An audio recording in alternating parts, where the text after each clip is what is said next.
Good afternoon. We are now continuing our story of hope. Do you still remember the last two that Pastor Joseph taught? What are those? Rapture and ano isa? The Rapture 2 and Rapture 1. Saan po kayo kasali? Sa Rapture 1 or Rapture 2? The Return of the King. So that's the other one. Return of the King and the Rapture. So just to recap, so ito po this is the timeline of the end times. So we are now here at the present church age, no? So then, anytime soon, hopefully this, sabi ni Pastor Joseph, is in our generation. If it's our generation, then the rapture of the church will happen. No? So that will be the rapture. Then after that, there will be tribulations. The tribulation will be divided into 3.5 years. Then there will be a building of the temple, the creation of the temple. Sisirain nila yung temple na sa Israel. And then another 3.5 years. Then after that, there will be the return of the king. So that's the return of the king that we learned last time. And at the same time, so basically, those who were raptured here will return with Jesus Christ. So if you're together with in the rapture, you will then come together to reign with Jesus Christ for 1,000 years, or you call it the millennial reign of Jesus Christ. So we will be together with Jesus Christ on the 1,000 years. We will be workers together with Jesus Christ, and that Jesus Christ will establish a perfect government. Have you ever seen a perfect government in our earth, in our generation? There's no perfect government, but the reign of Jesus Christ, 1,000 years will be a perfect government, and He will be our leader, no?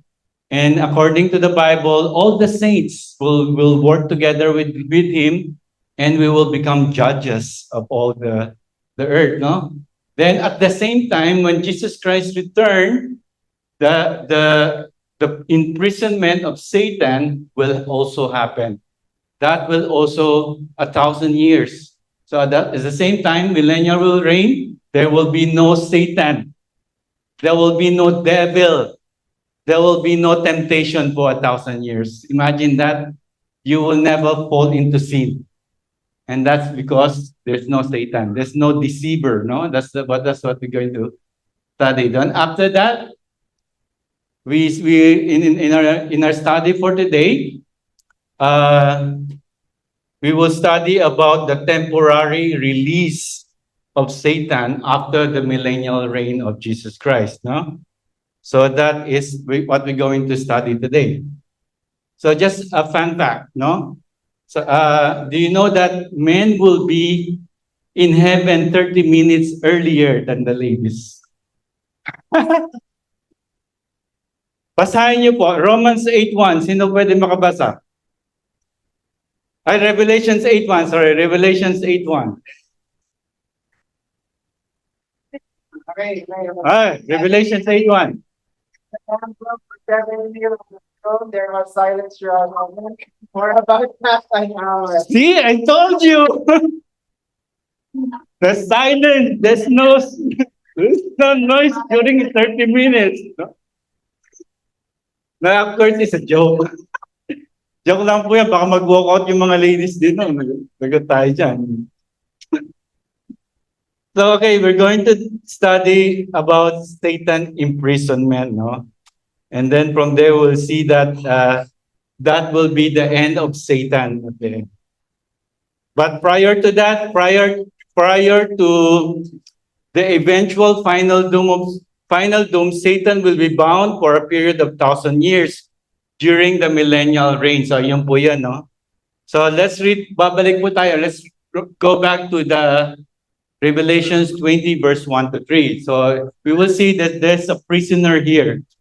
There's a prisoner that is mentioned. So, let's read it all together. Then I saw an angel coming down from heaven, holding in his hand the key to the bottomless pit, and a great chain. He seized the dragon, that ancient serpent, who is the devil and Satan, and bound him for 1,000 years, and threw him into the pit, and shut it and sealed it over him, so that he might not deceive the nations any longer, until the 1,000 years were ended. After that, he must be released for a little while. So let's all pray muna. Lord, thank you, O Lord, for this privilege that you have given us to come together so that we will learn what will happen in the future, what will happen to our enemy. Guide us, O Lord, as we study your word. Pray, Father, for your wisdom that comes from you. I pray that also give us wisdom on this passage that we're going to understand, study, and help us, O Lord, to prepare for it, because we know that it will happen. It's not a matter of if, but it's a matter of when will it happen. Help us to be prepared when this thing happens, O Lord. We commit to you everything this afternoon. In Jesus' mighty name we pray. Amen. So we have read that, no? This is what will happen to the prisoner. So who's the prisoner here? Satan. So there's two prisoner actually here. It mentioned the devil and Satan, no? So he says that he will be bound for 1,000 years. But one few things that we take note here is here that an angel is coming down from heaven. It mentioned here that this angel has no name. It's an anonymous angel. It didn't mention it's not Michael, the angel, or Gabriel, the angel, or any other high-ranking angel. No, we didn't also see that this is not Jesus himself or the Father himself. So what does it mean? No, what does it mean? This is a dramatic declaration that Satan is not God's opposite or equal. Do you agree? It's only the equal of Satan is this angel, and only the angel can has the capability to bound him. So it doesn't need either Jesus Christ. It doesn't need any high-ranking angel. He just need an anonymous angel to bound him, and that's how Satan is so weak, right? He has no power at all. But of course not.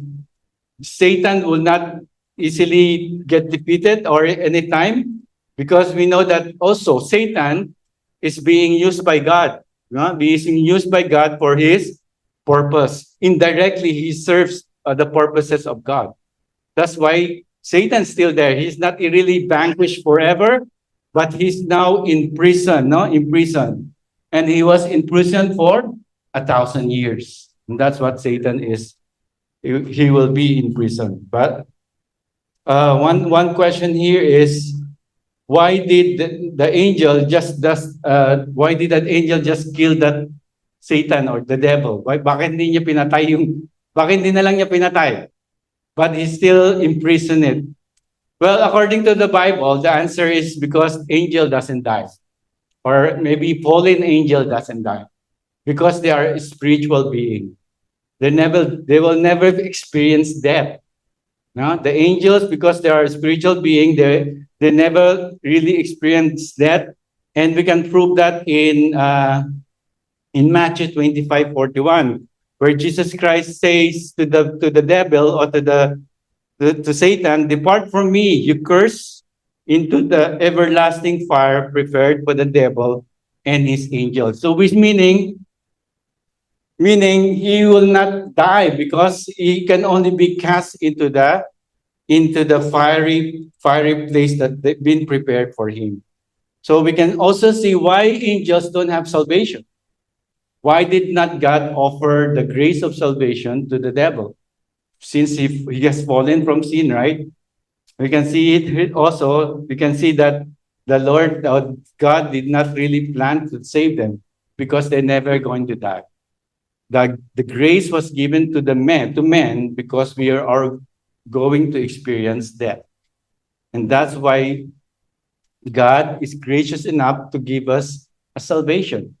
Because every one of us, in our flesh, we are going to die. And that's the reason why. And angels, they're not going to die. They are bound. They can only be bound forever in a prison or maybe in a fiery place. That's what we're going to learn as well. So what is then? It says here how many years that we're going to the angel going to bound him? The bound to be bound is around 1,000 years, no? So 1,000 years is very long. And imagine going back again, no, when Jesus Christ died at the cross, Satan want to bound Jesus Christ in the grave. But ano nangyari? What happened? He failed. Jesus Christ, after 3 days, he rose again. So Satan himself cannot bound Jesus Christ. But again, here we can see here that angel can bound Satan in the other way around. So what's the purpose why he is bound? So the purpose you can see there, so that he might not deceive the nation. Again, it will be a millennial rule of Jesus Christ. So which means 1,000 years also will not be, there will be no devil, there will be no deceiver. So he will not do his job, no? So we can see here the purpose of the devil is what? Based on the passage that we read, is to deceive the nations. That's why we are being deceived right now, no? Because Satan is still here. Although Jesus Christ died from the cross and rose again, Satan is still roaming around. The Bible say, no? The Bible says Satan is roaring like roaming like a roaring lion. No? He's still here. He's still with us, and that's the truth. Is we can only see him bound during the millennial reign, and then that will happen. It will happen when Jesus Christ return for the second time, which is the millennial reign. And then after the 1,000 year was ended, what will happen? He will be released for a little while. I'm not sure how long is the little while, maybe few years and so on. But he will be released, or maybe few months only. So he will be released for a little while. So this 1,000 years period is often known as the millennium. No? Through church history, there has been many different ways of understanding the millennium. No? There are other beliefs about millennium similar to the beliefs of the pre, mid, and post-trib. No? You remember we have the pre-tribulation, mid-tribulation, post-tribulation. Meron din pong belief na merong pre-millennium, post-millennium, and so on. So may mga belief na ganun. There are also belief like that. So there are belief that this millennium is just a spiritual reign of Jesus Christ. Some people believe that it's happening right now.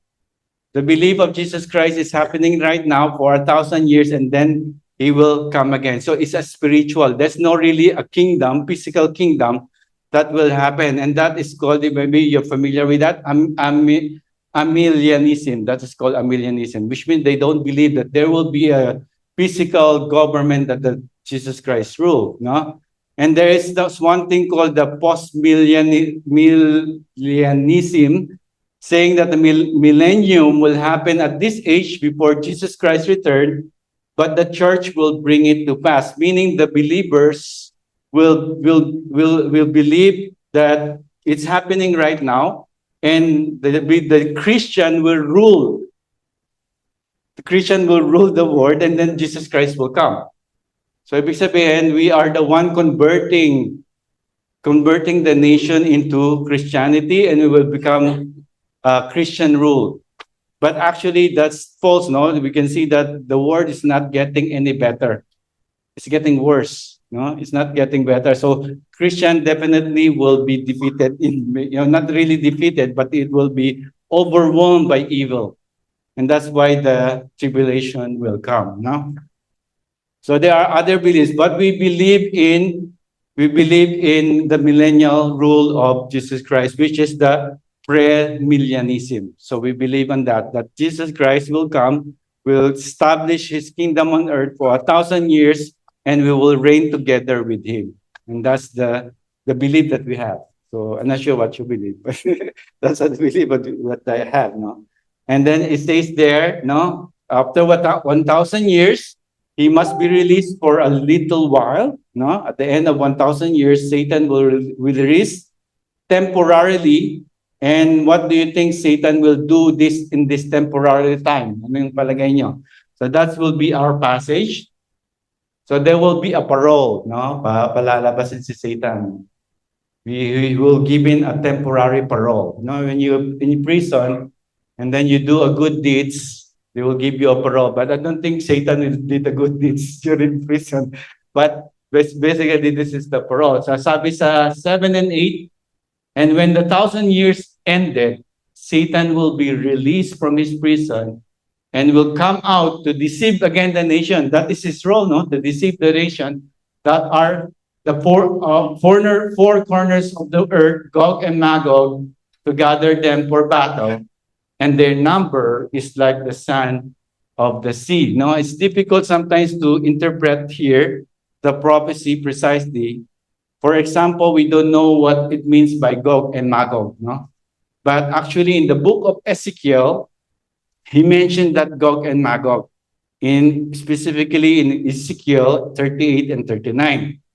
But the battle described on those chapters is very distinct from the battle that we will see here. So it's very different. So some scholars say that battle of Ezekiel, the Gog and Magog, it will happen during tribulation. But in this one, so John is like picturing it will be the same as Gog and Magog, but different. Same, but different. Parang ganun. But it's different. So this one is a different battle. It's also different battle from the tribulation period. So that's what is maybe John is referring to that just to give a physical illustration of what is going to happen. So but the main idea of this passage is clear. No, Satan will immediately begin to deceive again as soon as he's released from his confinement. No, we can see that he will instigate a massive rebellion against the saints or the follower of Jesus Christ and the beloved city of Jerusalem. And this rebellion against the earthly kingdom of Jesus will be his last stand. So ito na po yung last stand ni Satan. And then he will have armies as like sand, no? Sabi diyan, sands. Tama ba yan? Like sands. Yung parang buhangin, maraming buhangin. No? So he will be released, and then he will then find an ally, no? He will deceive. So people in the kingdom of Jesus, there will also people that there will be deceived. No? Those are the sons ng diba? There will be tribulations. Let's go back to the timeline. So in this tribulation, there will be survivors. There will still be survivors. And then there are people who will still believe in Jesus Christ. They will be saved. Remember, there will be, I think, the 144 Jews that will spread the gospel during the tribulation. Then after that, those who will be saved will rule together in the millennial reign. And at the same time, all of us from heaven will also come to earth to rule it. But we will rule those people who are saved during tribulation. And then after that, they will have babies. They will have many generations to come, and then will be like sons.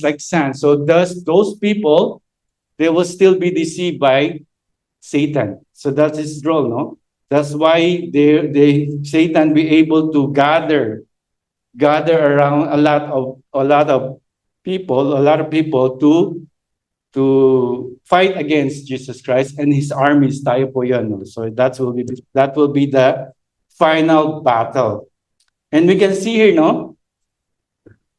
They have a perfect kingdom. If you notice the rule of Jesus Christ, 1,000 years, it will be a perfect government. Right? There will be no suffering. There will be no tears. There will be no crying. There will be no violence. There will be no sin because there's no Satan there. There will be no suffering, anything, right? but we can see that they will still be deceived by Satan. They will still be deceived. So it's actually is the based on the human history, no? Always man always blame his condition, his sinful condition based on his environment, right? In our generation, people blaming the environment. That's why they have this sinful condition. Oh, because of my parents did this, that's why I'm like this. Or maybe my country is like this. That's why I grew up like this. I'm very sinful and so on. So in this generation, they cannot blame the environment anymore because the environment is very perfect. So what we can conclude here? It's not a matter of the environment. It's the matter of the heart. The person's heart is still always deceitful above all things, right? The heart is still crooked or wicked. Even though we have the perfect environment, we have the perfect leader, Jesus Christ, but still, the heart is still very, very fragile and deceitful. So sabi ni Hoste, it will be proved once more that man, whatever his advantages and environment, apart from the grace of God and new birth, remains at the heart only evil and at enmity with God. They still have this heart. We are the people born in the millennial reign of Jesus Christ. They are still sinful sinners, right?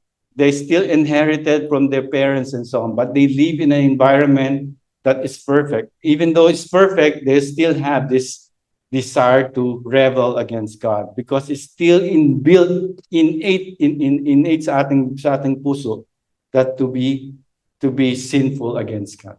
No? And then what will happen? Satan will deceive them and they will gather them for battle. No? And these are from people, again, from the descendants of the millennial. These are people who are infants born during the millennium and will live to its conclusion and will not be required to make choice between the devil and Christ until the end. So basically, hindi sila safe. So which means they will still rebel against God. So let's go look at the next verses, the punishment. So what is the punishment that the Bible says? Revelation 20:9-10, and they say they marched up over the broad plain of the earth and surrounded the camp of the saints and beloved city, but fire came down from heaven and consumed them, and the devil who has deceived them was thrown in the lake of fire, and so forth, where the beast and the false prophet were, and they will be tormented day, night, forever and ever. So they surrounded the camp of the saints. So the camp of the saints is the beloved city, which is the Israel, right? So pinaligiran nila yan, no? So it says there, we saints, no? It says saints, but we don't know if the saints refer to the glorified saints, tayo, or the one who are on earth, no? Inhabitants of earth, no? It doesn't mention there. But either way, no, the strategy of the vast satanic army is clear: to destroy God's people and the headquarters or the capital city, which is Jerusalem. But ano nangyari? Before the war began, umulan na ng apoy. Fire came down from heaven and consumed them, which means it didn't haven't start the battle yet, no? Nag-surround lang sila, they are surrounded, but before the battle started, it rained fire from heaven and consumed them. So they all die and consumed. So there's no battle at all. There's no war that's been happened. They all been consumed, even the battle started, even before the battle started. So what happened? The devil who had deceived them was thrown into the lake of fire, and they will be tormented night and day. No, after the aborted battle, Satan is then judged and tormented forever, together with the beast and the false prophet, who were cast into the lake of fire beginning after the 1,000 years, forever and ever. So forever and ever is an eternal punishment, no? It's literally forever and ever. So there will be no end. There will be no, sabi ni, ano to, wild word, no? There will be no way possible in the Greek language to state more emphatically the everlasting punishment of the lost than here in mentioning both day and night, and an expression forever and ever, literally to the ages of ages. It's really forever and ever. So yeah, that's our topic for the day. No? So I just want to draw out 4 lessons that we can learn, no, for this. So lesson number 1, again, in our present times, the enemy is still at large. He's still roaming around. No? So that's why we need to be, sabi ni 1 Peter 5:8, be sober-minded, be watchful. Your adversary, the devil, prowls around like a roaring lion, seeking someone to devour. So we still need to make our stand, right? As a Christian, we still need to be aware that the devil is still around. He's still deceiving people until now. That's why we need to be watchful and be sober-minded. So sober-minded, which means we have to have the clear mind, no? Hindi tayo yung parang lasing or something. We have to be watchful, which means to watch ourselves not to fall, and to watch other people as well, to bring them to Christ. And that's what meaning by watchful. Second lesson, what we can learn here is our heart is deceitful. Don't listen to it, no? But instead, listen, no? Listen to God through His Word. Jeremiah 17:19, the heart is deceitful above all things and desperately sick. Who can understand it, right? So our heart, which means when the Bible mentions heart, is talking about our feelings. If you feel that you are not saved, but you already accepted Jesus Christ, that is a lie, right? That's the devil deceiving you. If you feel that you are not up to, I mean, you're not up to other saints' performance, then the devil is deceiving you, no? Because that's what the devil does. It deceives us of what is true. That's why we need to be dedicated in our study of the Word of God. And that is our weapon. Through God's Word, we can defeat the enemy. We need to study God's Word. We need to do your sword every day. Right? Reminder, do your swords. This is your weapon. This is your weapon against your enemy. Third lesson, there is a place of torment. A place to those whose name not found in the book of life. And hell is real. Hell is real. Sabi ng Hebrew 9:27, people are destined to die once. There is no such thing as reincarnation. We are destined to die once, and after that, we will face judgment. And that's what's clear in the Bible. And we will face judgment. And one thing that we need to know, that hell is real. Judgment is real. Basahin po natin Revelations 20:11-25. It says there, then I saw a great white throne.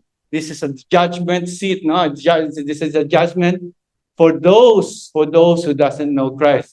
And in him who seated on it, for his presence, earth and sky fled away, and no place was found for them. And I saw the dead, great and small, standing before the throne, and the books, take note of the books, were open, and then another book without S, was open, which is the book of life, and the dead were judged by what was written in the books, with S, plural, according to what they had done. And the sea gave up the dead who were in it. Death and Hades gave up the dead who were in them, and they were judged, each one of them, according to what they have done. Death and Hades were thrown into the lake of fire, and this is the second death, the lake of fire. If anyone's name was not found written in the book of life, he was thrown in the lake of fire. So it mentioned their books and book, right? So what's the difference of the books and the book? No? So basically, the books here referring to the Bible, the books. Whatever written on the books, he will compare it to your works, right? Your works, and based on your works, they will refer it to the books, which is written in the Bible, no? And then there's another book, which is the book of life. But basically, the book of life is not, it's not for them because they are not really saved. These are from, again, these was the people here are from the dead. Remember, there's already a rapture. The rapture happens, also the dead in Christ will rise and will go to heaven. So all the Christians are already in heaven. So this judgment are all the dead that are not in Christ. And there will be judgment upon them. Right? Malinaw po ba? So we can see that again compared to the book. And sabi niyan, whosoever was not found written in the book of life was cast into the lake of fire. So this from us to realize that indeed the dead in Romans 20:12 were not in the book of life, so which means they're not really saved, and they were judged by their works, so that were written in the books, no, the books. So what happened? So they say it will be judged according to what they have done, according to the books. Huh? But if you look at our life, no, as a person, if you look at our life and compare it to the Bible, we will find ourselves but become sinners. If you read the Bible end to end, you will find yourself not worthy because you are sinful in nature. Isaiah 64 said, no, sabi ni Isaiah, we have all become like one who is unclean, and all our righteousness deeds are like polluted garment. We all fade like leaf, and our iniquities like the wind take us away. Even our good works, sabi niyan is what? Is like unclean or polluted garments. So no works can save you. No work can save you. Romans 3:23, for all have sinned and fall short of the glory of God. So based on these two verses alone, we are already doomed. We cannot save ourselves. If we compare our works against the Bible, we are totally doomed. We are hopeless, right? So the question now is, how can anyone escape this judgment? How can anyone escape this judgment? Well, we have to go back to our story of hope. No, what did the story of hope says in the beginning? No, story of hope says in the beginning. Sabi niyan, when Adam and Eve fell, what did God say? He said that I will put an enmity between you and the woman, and between your offspring and her offspring. He shall bruise your head, and you shall bruise her heel. So basically, God is introducing a Satan conqueror, right? A Satan conqueror to defeat Satan himself, and that is none other than Jesus Christ, the one we have studied in the story of hope, no? So when Jesus Christ died on the cross to pay our sins of the world, Satan's judgment was already sealed, no? God has provided a perfect way for sinners to be forgiven and thus release him from Satan's powerful evil grip.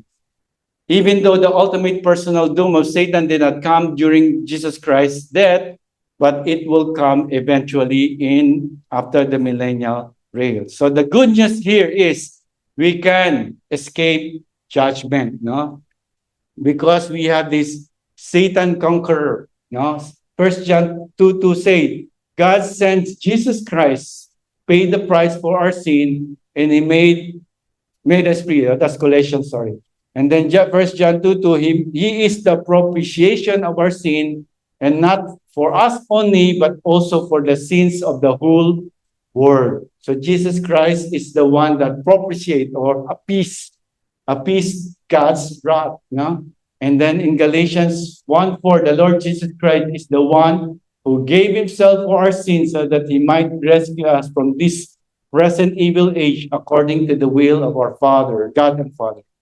Galatians 3:13, Christ redeemed us from the curse of the law.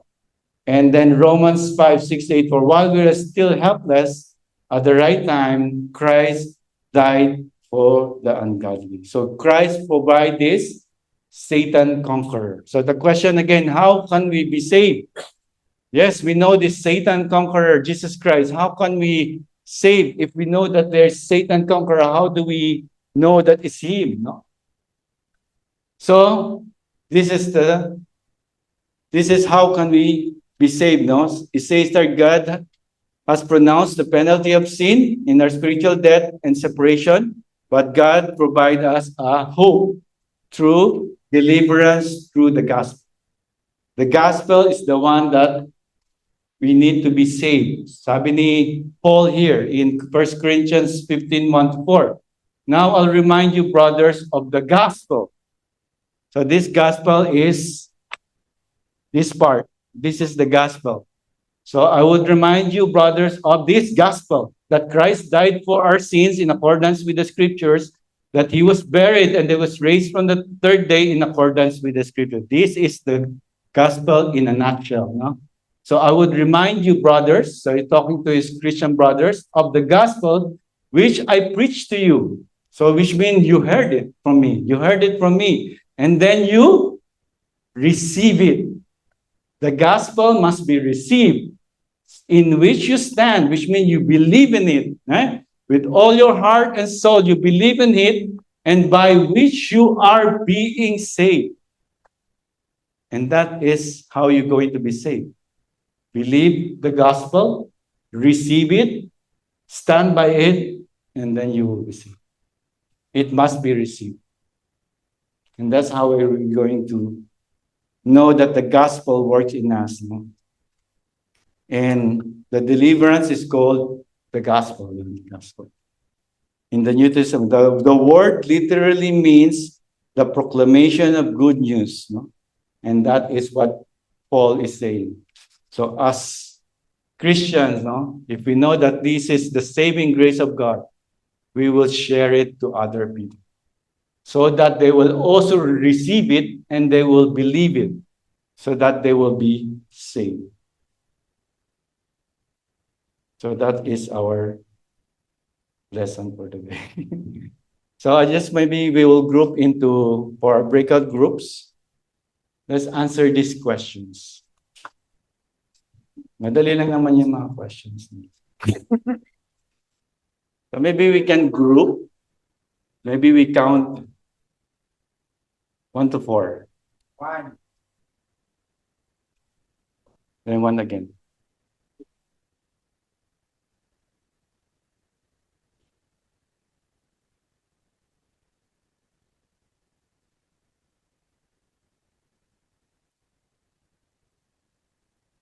Okay, sama-sama po yung mga same group.